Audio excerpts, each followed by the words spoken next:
अगर आप एक लड़के हैं, एक लड़की से सेक्स करने की बात करते हैं, वो हाँ भी कह देती है, मगर शर्त ये है कि सेक्स सिर्फ कॉन्डोम के साथ ही किया जाएगा। अब अगर आप सेक्स के दौरान कॉन्डोम निकाल देते हैं तो क्या ये अपराध है? नमस्कार, मैं हूं अनन्या सिंह और आप देख रहे हैं न्याय विद अनन्या। आज हम बात करेंगे एक बेहद गंभीर मुद्दे के बारे में, जिसे कहते हैं स्टेल्थिंग। हम आपको बताएंगे कि स्टेल्थिंग क्या है और भारत में इस पर कोई कानून है भी या नहीं। सबसे पहले जान लेते हैं कि स्टेल्थिंग आखिर होता क्या है। स्टेल्थिंग का मतलब है सेक्स के दौरान बिना पार्टनर की अनुमति या जानकारी के कॉन्डम को हटाना। कई बार मर्द सेक्स के दौरान ऐसा करते हैं, लेकिन ये सिर्फ पुरुषों तक सीमित नहीं है। कभी कभी महिलाएं भी ऐसा करती हैं, कॉन्डम में छेद कर देती हैं। कई बार लड़के अपनी पार्टनर की गर्भ निरोधक गोलियां चुरा लेते हैं या फिर छुपा देते हैं। और कई बार तो ये भी देखा गया है कि लड़कियां अपने पार्टनर से झूठ कहती हैं कि वो बर्थ कंट्रोल पिल पर हैं, या फिर लड़के सेक्स से पहले झूठ बोलते हैं कि वो बच्चा पैदा नहीं कर सकते, इसलिए घबराने की कोई बात नहीं है। ये सब कुछ स्टेल्थिंग है। इसके पीछे कई कारण हो सकते हैं। लड़के ऐसा करते हैं क्योंकि वो कॉन्डम के साथ सेक्स एंजॉय नहीं करते, या फिर लड़की को प्रेग्नेंट करने के लिए, और लड़कियां ऐसा प्रेग्नेंट होने के लिए करती हैं। ऐसा इसलिए कि ब्रेकअप ना हो पाए, या फिर जिसके साथ संबंध बनाया है वो शादी कर ले। हाल ही में जर्मनी में एक ऐसा ही मामला सामने आया, जिसमें एक 39 साल की महिला ने अपने 42 साल के पुरुष पार्टनर के कॉन्डम में छेद कर दिया। उसके लिए वो सेक्सुअल असॉल्ट की दोषी पाई गई। इन दोनों का फ्रेंड्स विद बेनिफिट्स का संबंध था। जब आदमी को ये पता चला तो उसने केस कर दिया। महिला ने बाद में ये स्वीकार किया कि उसने ऐसा इसलिए किया था ताकि वो प्रेग्नेंट हो सके। अदालत और सरकारी वकील शुरुआत में ये तय नहीं कर पाए कि किस अपराध में उसे दोषी ठहराया जाए, लेकिन बाद में इसे सेक्सुअल असॉल्ट का मामला माना गया और कहा गया कि ये रिवर्स स्टेल्थिंग है। जज ने स्पष्ट किया कि जैसे पुरुष द्वारा कॉन्डम हटाना महिलाओं की सहमति का उल्लंघन है, वैसे ही महिलाओं द्वारा चोरी छुपे कॉन्डम में छेड़छाड़ करना पुरुषों की सहमति का उल्लंघन है। इसी तरह लंदन में एक व्यक्ति 39 वर्षीय गाय मुकेंडी को स्टेल्थिंग के दुर्लभ मामले में 4 साल 3 महीने की जेल हुई। उसने एक महिला के साथ सेक्स के दौरान उसकी सहमति के बिना कॉन्डम हटा दिया, जबकि महिला ने स्पष्ट रूप से केवल कॉन्डम के साथ ही सहमति दी थी। ऐसे मामले चाहे भारत में अभी तक सामने ना आए हों, लेकिन ये कहना सही नहीं होगा कि ऐसा यहाँ नहीं हुआ है और ना ही होगा। इसलिए ज़रूरी है कि ऐसे मामलों पर पूरी जानकारी हो। महिलाओं के विरुद्ध यानी एक पुरुष को स्टेल्थिंग के लिए तब अपराधी ठहराया जा सकता है जब मेल पार्टनर बिना बताए या फिर चोरी छुपे कॉन्डम निकाल देता है। इससे उन्हें HIV, STI यानी सेक्सुअली ट्रांसमिटेड इन्फेक्शन या फिर अनचाही प्रेगनेंसी का खतरा होता है, और ये महिलाओं के शरीर और प्रजनन अधिकारों यानी बॉडीली ऑटोनॉमी और रिप्रोडक्टिव राइट्स का उल्लंघन है।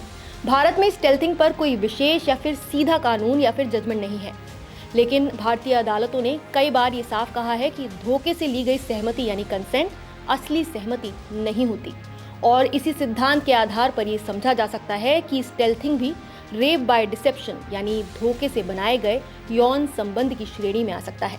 सुप्रीम कोर्ट ने कार्ती वर्सेस स्टेट केस में ये स्पष्ट किया कि यदि यौन संबंध के लिए सहमति किसी धोखे या झूठे वादे, जैसे कि शादी के लिए झूठे वादे के कारण ली जाती है, तो ऐसी सहमति वैध नहीं मानी जाती और धोखे से प्राप्त कंसेंट खुद ही अस्वीकार्य हो जाती है। इसी तर्ज पर भारतीय दंड संहिता की धारा 375, जो अब भारतीय न्याय संहिता 2023 यानी BNS की धारा 63 के रूप में अपडेट की गई है, ये स्पष्ट करती है कि सहमति एक विशेष यौन क्रिया, मतलब ये एक स्पेसिफिक एक्ट के लिए दी गई एक स्पष्ट और स्वैच्छिक समझौता है। BNS की धारा 64 रेप के लिए कम से कम 10 साल के कठोर कारावास से लेकर आजीवन कारावास तक का प्रावधान करती है। अगर महिला या कोई भी पार्टनर कॉन्डम के साथ सेक्स के लिए सहमत हुआ है और बीच में बिना पूछे कॉन्डम को हटा दिया जाए, तो ये सहमति खुद ही समाप्त मानी जाती है और भारतीय कानून के तहत इसे रेप माना जा सकता है। इसके अलावा सुप्रीम कोर्ट ने कई बार ये मान्यता दी है कि रिप्रोडक्टिव चॉइस और बॉडीली ऑटोनॉमी संविधान के अनुच्छेद 21 के तहत मौलिक अधिकार है। आपको बता दें कि अनुच्छेद 21 हर किसी को जीवन और व्यक्तिगत स्वतंत्रता का अधिकार देता है, जिससे ये स्पष्ट होता है कि स्टेल्थिंग महिलाओं के मौलिक अधिकारों का उल्लंघन है। यदि कोई व्यक्ति जानबूझकर HIV या किसी SIT के साथ कॉन्डम हटाता है, तो सेक्शन 272 के तहत उस पर भी कार्रवाई हो सकती है। इस धारा के अनुसार जो कोई भी जानबूझकर गलत इरादे से ऐसा कोई काम करता है जिससे किसी जानलेवा बीमारी का इन्फेक्शन फैल सकता है, तो उसे 2 साल तक की जेल या जुर्माना या फिर दोनों से सजा हो सकती है। ऐसे कई और निर्णय भी हैं जिनसे ये क्लियर होता है कि यदि किसी यौन संबंध में मूल सहमति सुरक्षित सेक्स के लिए यानी कॉन्डम के साथ के लिए दी जाती है और संबंध के दौरान बिना बताए कॉन्डम हटा दिया जाए तो ये भी धोखे से ली गई सहमति की श्रेणी में आता है। इस स्थिति में यौन संबंध की प्रकृति बदल जाती है, सहमति भ्रामक आधार पर प्राप्त होती है और पीड़ित पक्ष इस परिवर्तन से अनजान रहता है, जिससे स्टेल्थिंग भारतीय कानून की मौजूदा व्याख्याओं के अंतर्गत रेप बाय डिसेप्शन की श्रेणी में आ सकता है। यानी स्टेल्थिंग भारतीय कानून की मौजूदा परिभाषाओं के तहत रेप बनने की पूरी संभावना रखता है। इसलिए अगर आपके मन में कभी ऐसा करने का ख्याल भी आए तो सावधान हो जाएं। लेकिन स्टेल्थिंग सिर्फ महिलाओं तक सीमित नहीं है, लड़के भी इसका शिकार हो सकते हैं, खासकर जब महिला पार्टनर चोरी छुपे कॉन्डम में छेड़छाड़ करती है या उसमें छेद कर देती है। मतलब साफ है, no means no here as well, यानी सहमति का उल्लंघन किसी भी लिंग के खिलाफ अपराध है। भारत में पुरुषों के लिए कानूनी सुरक्षा बहुत ही सीमित है, जबकि महिलाओं के लिए सेक्सुअल असॉल्ट और रेप की स्पष्ट धारा है। पुरुष, विशेषकर वयस्क पुरुष, इस तरह के मामलों में कानूनी संरक्षण से वंचित हैं।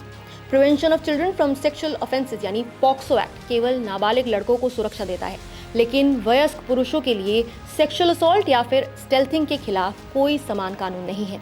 ये कानूनी कमी पुरुषों को कमजोर स्थिति में रखती है और ऐसे अपराधों में ना तो पुरुषों को कोई सुरक्षा मिलती है और ना ही महिला अपराधियों को कोई सजा।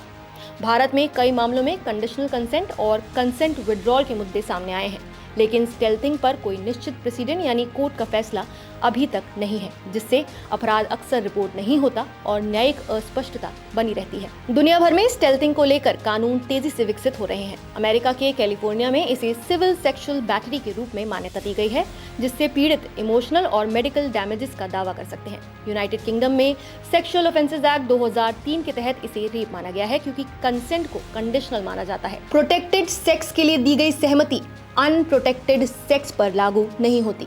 कनाडा की सुप्रीम कोर्ट ने भी ये निर्णय दिया कि non consensual condom removal sexual assault है, क्योंकि सेक्स की प्रकृति बदल जाती है। जर्मनी और स्विट्जरलैंड में कोर्ट्स ने इसे रेप या फिर सेक्सुअल ऑफेंस के रूप में वर्गीकृत किया है और ऑस्ट्रेलिया में कई राज्यों में इसे डिस्टिंक्ट क्रिमिनल ऑफेंस बनाने या फिर एग्जिस्टिंग कंसेंट लॉज में अमेंडमेंट करके यानी उनमें बदलाव करने पर विचार जारी है। अंतर्राष्ट्रीय स्टडीज ये भी दिखाती हैं कि स्टेल्थिंग काफी आम है। ऑस्ट्रेलिया की एक रिपोर्ट में हर 3 में से 1 महिला और 5 में से 1 पुरुष ने इसे अनुभव किया है। इस पूरी चर्चा का निचोड़ यही है कि सेक्स में सहमति हमेशा जेंडर न्यूट्रल होनी चाहिए, यानी सुरक्षा सिर्फ महिलाओं के लिए नहीं बल्कि पुरुषों और LGBTQ+ समुदाय यानी समलैंगिकों के लिए भी होनी चाहिए। भारत में जरूरत है कि कानून साफ साफ बताए कि बिना बताए कॉन्डम हटाना या फिर कॉन्डम में छेड़छाड़ करना, चाहे पुरुष करे या महिला, सीधा अपराध माना जाए। साथ ही हमें सेक्सुअल एजुकेशन और सेफ सेक्स की समझ भी बढ़ानी होगी, ताकि हर व्यक्ति अपनी सहमति और अपने शरीर की सुरक्षा का मतलब समझ सके। जब तक कानून में बदलाव नहीं होंगे और सभी पीड़ितों को बराबर सुरक्षा नहीं मिलेगी, तब तक स्टेल्थिंग जैसे मामले कानूनी धुंध में ही फंसे रहेंगे। न्याय तभी पूरा होगा जब कानून हर पीड़ित, चाहे वो महिला हो, पुरुष हो या फिर LGBTQ+, सबकी सुरक्षा करे और सहमति तोड़ने वालों को सही सजा मिले। आपकी इस मुद्दे पर क्या राय है, हमें कमेंट करके जरूर बताइए और ऐसी और लीगल जानकारी के लिए देखते रहिए न्याय विद अनन्या, सिर्फ न्यूज़ 24 पर।